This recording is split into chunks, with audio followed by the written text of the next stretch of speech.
क्या बिगाड़ के डर से ईमान की बात नहीं करोगे?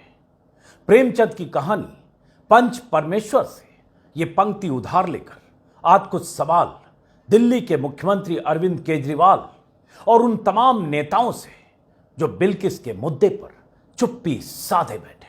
वजह आप भी समझ रहे होंगे। बिल्किस मुसलमान है, हत्यारे हिंदू हैं, गुजरात में चुनाव है, हत्यारों का विरोध करने पर कहीं नुकसान ना हो जाए। तो क्या हिंदुओं के नाराज होने के डर से किसी मुस्लिम महिला के साथ हुई दरिंदगी पर आप मौन साध लोगे? क्या किसी मुस्लिम महिला के साथ गैंगरेप करने वाले दरिंदों की रिहाई पर सिर्फ इसलिए चुप हो जाओगे कि कहीं हिंदू वोटर नाराज न हो जाए? क्या बिल्किस के सवाल पर सिर्फ इसलिए मुंह बंद कर लोगे, जुबान बंद कर लोगे कि कहीं गुजरात चुनाव में हत्यारों की रिहाई पर आपकी मुखरता कोई नुकसान न पहुंचा दे? पहले तो यह सवाल उन तमाम गैर बीजेपी दलों के नेताओं से है जिनकी जुबान पर बिल्किस के मुद्दे पर ताला लगा है। जो लोग, जो नेता, जो संगठन, जो दल दिल्ली में निर्भया के साथ हुई दरिंदगी के वक्त दिल्ली की सड़कों पर इंसाफ की लड़ाई लड़ रहे थे, संसद से लेकर विधानसभाओं तक में आवाज बुलंद कर रहे थे, उनमें से कई आज बिल्किस के मुद्दे पर मौन है। क्यों? उनकी यह चुनी हुई चुप्पी क्या कहती है? यह सवाल दिल्ली के मुख्यमंत्री अरविंद केजरीवाल से है, जो बिल्किस के हत्यारों की रिहाई के खिलाफ मुखर होने से बेहतर मौन रहना समझ रहे हैं। मेरा सवाल दिल्ली के उप मुख्यमंत्री उस मनीष सिसोदिया से भी है जिन्होंने कल बिल्किस के सवाल पर टाल मटोल बारा उत्तर देकर किनारा कर लिया। गुजरात में थे मनीष। मेरा सवाल केजरीवाल और सिसोदिया से इसलिए भी है क्योंकि वो गुजरात जीतना चाहते हैं, लेकिन वहीं की एक महिला के साथ हुई बर्बरता को गलत ठहराने से भी गुरेज करते हैं। क्या सिसोदिया को हत्यारों की रिहाई पर विरोध दर्ज कराने से भी हिंदू वोट छिटकने का खतरा लगता है? केजरीवाल और उनकी पार्टी के नेताओं को वोट तो मुसलमानों का भी चाहिए, एकमुश्त चाहिए, लेकिन जब भी कोई स्टैंड लेने का वक्त आता है तो चुप्पी क्यों साध लेते हैं? यह सवाल गैर बीजेपी दलों के उन तमाम नेताओं से भी है जिन्हें बिल्किस का नाम लेने से परहेज है, या जिन्हें उसके साथ बर्बरता करने वालों की रिहाई पर कोई एतराज नहीं है, या जिन्होंने यह तय कर लिया है कि इस मुद्दे पर या मुसलमानों के साथ नाइंसाफी के हर मुद्दे पर हर हाल में मुंह बंद रखेंगे। यह सवाल बीजेपी की उन महिला मंत्रियों और सांसदों से भी है जो या तो मोदी और शाह के डर से चुप है, या महिला होकर भी उन्हें एक महिला के साथ हुई नाइंसाफी से कोई परेशानी नहीं है, या महिला होकर भी बिल्किस के बलात्कारियों की रिहाई में उन्हें कुछ भी गलत नजर नहीं आता, या उनकी सोच भी मोदी के उस मंत्री प्रहलाद जोशी की तरह है कि रिहाई हुई तो क्या गलत हुआ। निर्भया के साथ हुई दरिंदगी के वक्त तो ऐसा नहीं था।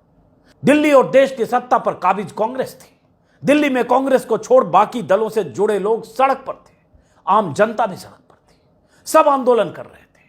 पुलिस की लाठियां और आंसू गैस के गोलों का सामना करके भी निर्भया को इंसाफ दिलाने की लड़ाई लड़ी जा रही थी हर रोज। आज ऐसा क्यों है कि बिल्किस के मुद्दे पर वही सब चुप है? जनता भी, लोग भी, नेता भी, कई संगठन भी जो तब मुखर थे। मान लिया कि बीजेपी की सरकार है, उनकी चुप्पी की वजह साफ है, गुजरात से लेकर दिल्ली तक। लेकिन आम आदमी पार्टी, जो पार्टी ही अन्ना आंदोलन के गर्भ से निकली थी, जिस पार्टी के कर्ता धर्ता अरविंद केजरीवाल से लेकर सिसोदिया तक तब निर्भया को इंसाफ दिलाने की लड़ाई पूरी ताकत से लड़ रहे थे, आज उनके खेमे में बिल्किस के मुद्दे पर सन्नाटा क्यों पसरा है? उनकी पार्टी को स्टैंड क्यों नहीं ले रही है? कांग्रेस पार्टी बोल रही है, आरजेडी नेता बोल रहे हैं, समाजवादी पार्टी बोल रही है, उद्धव ठाकरे की शिवसेना बोल रही है, चुप है तो दिल्ली के मुख्यमंत्री अरविंद केजरीवाल। सवालों से बच रहे हैं तो आम आदमी पार्टी के नेता। मनीष सिसोदिया। इन लोगों से तो अपेक्षा दूसरों से ज्यादा थी, क्योंकि ये तो राजनीति बदलने आए थे, राजनीति की नई परिभाषा गढ़ने आए थे। लेकिन ये तो दूसरों से ज्यादा ही मापतौल वाली राजनीति करने लगे हैं। बीजेपी से लड़ने के लिए हिंदुओं की हिमायत तो करो, मंदिर की बात तो करो, जय श्री राम के नारे भी लगा दो, जैसे अभी केजरीवाल जी ने गुजरात में लगाया। लेकिन जब मुसलमानों के हितों पर स्टैंड लेने की बात हो तो मौन साध जाओ, जैसे कुछ हुआ ही ना। हां, चुनाव की बात हो तो उन्हें पक्का वाला वोट बैंक मान लो कि मुसलमान तो हमें ही वोट देगा। अगर हत्यारों और बलात्कारियों के खिलाफ भी स्टैंड लेना हो तो फिर चुप्पी साध जाओ। तो सवाल तो उनसे पूछा जाना चाहिए कि आपकी पॉलिटिक्स इतनी क्यों बदल गई है पार्टनर। अभी कुछ दिन पहले दिल्ली के बीजेपी के सांसद प्रवेश वर्मा ने और बीजेपी के एक विधायक लोनी इलाके के जो यूपी के, दिल्ली में हुई एक सभा में, विराट हिंदू सभा में, किसी ने मुसलमानों के सामूहिक बहिष्कार की अपील की, बीजेपी सांसद ने, बीजेपी विधायक ने 50,000 लोगों को लाकर किसी भी चुनौती से निपटने की धमकी दी, चेतावनी दी, या किसी योजना को अंजाम करने की बात की। और यह भी कहा दिल्ली दंगों के दौरान 2,500 लोगों के साथ वो विधायक सबक सिखाने गया था। यह सब कुछ दिल्ली में हुआ। केजरीवाल तब भी चुप। आप दिल्ली के मुख्यमंत्री हैं और बीजेपी का कोई सांसद मुसलमानों के सामूहिक बहिष्कार की बात कर दे और आप चुप रह जाएं, रिएक्ट भी ना करें, बोलते भी ना बने। ऐसी भी क्या मजबूरी है? ऐसी लिस्ट उनकी चुप्पियों की गिनाने लगे तो बीते कुछ सालों में 1 दर्जन ऐसे मौके हैं जब केजरीवाल को बोलना चाहिए था, लेकिन केजरीवाल ने चुप्पी को चुना। अब लौटते हैं फिर बिल्किस बानो के मुद्दे पर। स्क्रीन पर दिसंबर 2012 के ट्वीट्स के कुछ स्क्रीनशॉट हैं। केजरीवाल और सिसोदिया तब कितने मुखर थे, आज कितने मौन हैं। फर्क भी साफ है, वजह भी साफ है। तब केजरीवाल कुछ नहीं थे, सिर्फ आंदोलनकारी थे। अन्ना आंदोलन के गर्भ से निकलकर आम आदमी पार्टी भी नहीं बनी थी। तब तो केजरीवाल जनता से जंतर मंतर पहुंचने की अपील करते थे। कुछ भी, लाठी चले, डंडे चले, आंसू गैस के गोले चले, हम सड़क पर रहेंगे, निर्भया को इंसाफ दिलाना।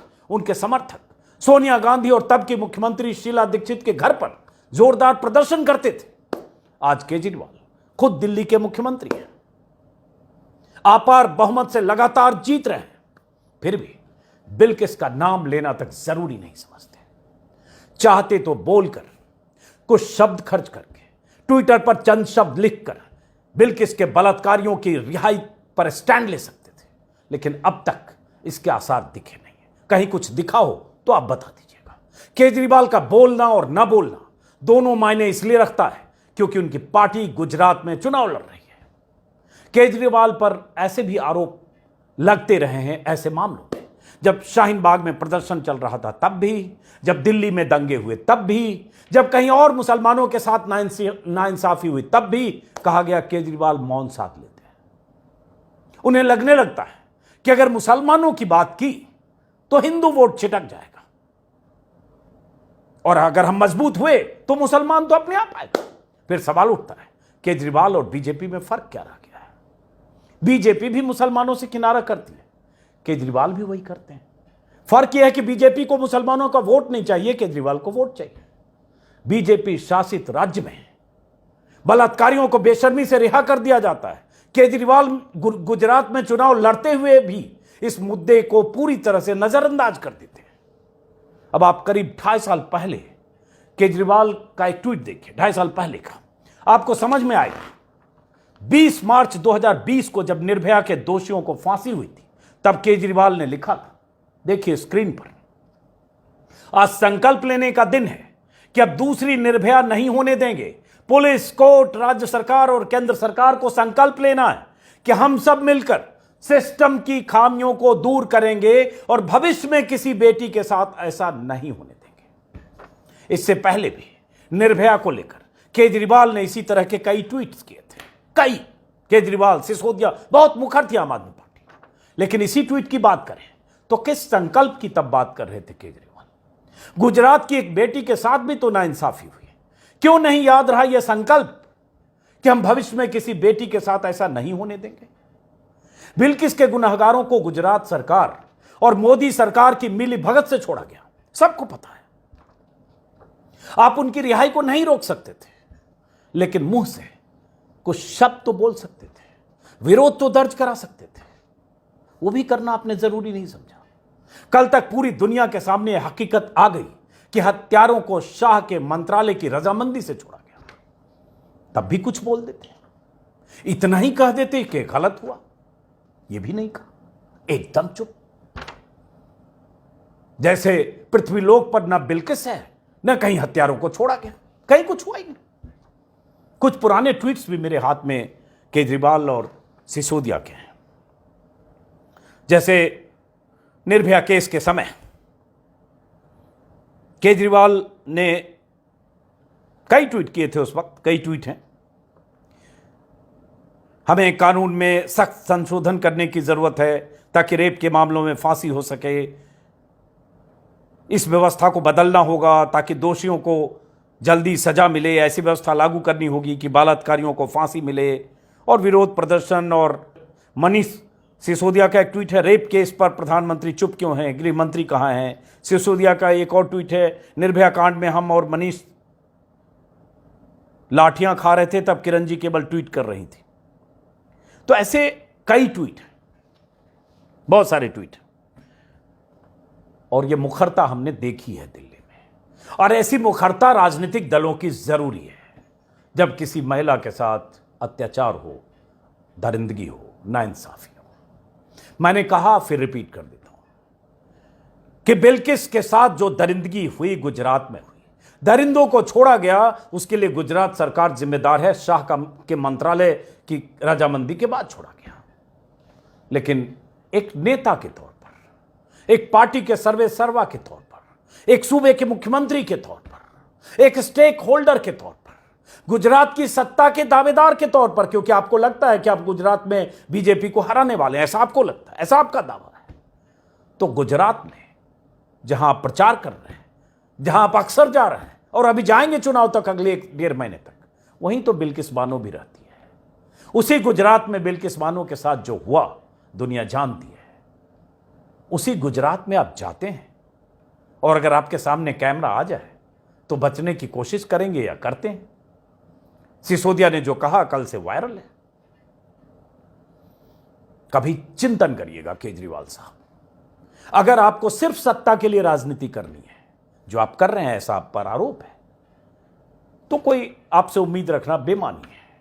लेकिन आपसे उम्मीद इसलिए बहुतों को थी क्योंकि आप ये कह कर आए थे कि उस राजनीति को आप बदलना चाहते हैं जो इस मुल्क में दशकों से हो रही है।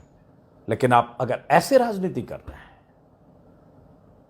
जो सिर्फ सत्ता तक ले जाए, तो आप में और किसी और में कोई फर्क नहीं है। मैं तो तारीफ करूंगा उन सभी दलों की जो अगर बिल्किस पर बोल रहे हैं, मुखर हैं, टेलीविजन चैनलों पर बोल रहे हैं, चाहे कांग्रेस की प्रवक्ता हो, चाहे आरजेडी के प्रवक्ता हो, चाहे किसी और दल के प्रवक्ता हो, जोखिम ले रहे हैं आज के दौर में, क्योंकि देश में ऐसा माहौल बन गया है हिंदू वोटों के ध्रुवीकरण का।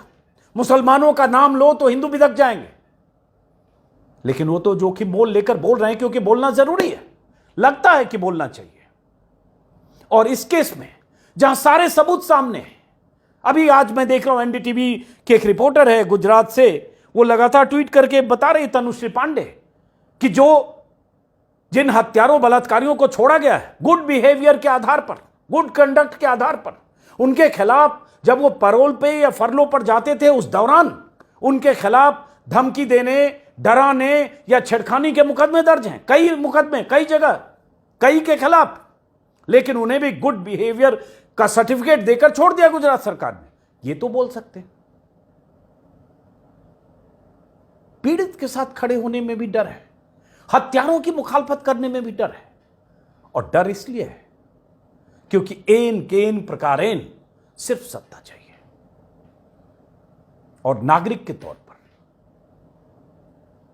मुख्यमंत्री को थोड़ी देर के लिए हटाइए, इंसान के तौर पर ठंडे दिमाग से सोचिएगा कि क्या आपकी चुप्पी कभी आपको परेशान नहीं करती है?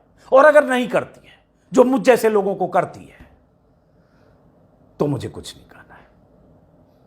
फिलहाल इस वीडियो को खत्म करते हैं, फिर मुलाकात होगी। कभी तो ऐसा वक्त आएगा कि जो आज नहीं बोल रहा है वो भी बोलेगा कि गलत हुआ, ये गलत हो रहा है। फिर मुलाकात होगी किसी और वीडियो में। और मैं जानता हूं कि इस वीडियो के बाद आम आदमी पार्टी के ट्रोल आईटी सेल के लोग मुझे ट्रोल करेंगे। आप सबको शुभकामनाएं। नमस्कार।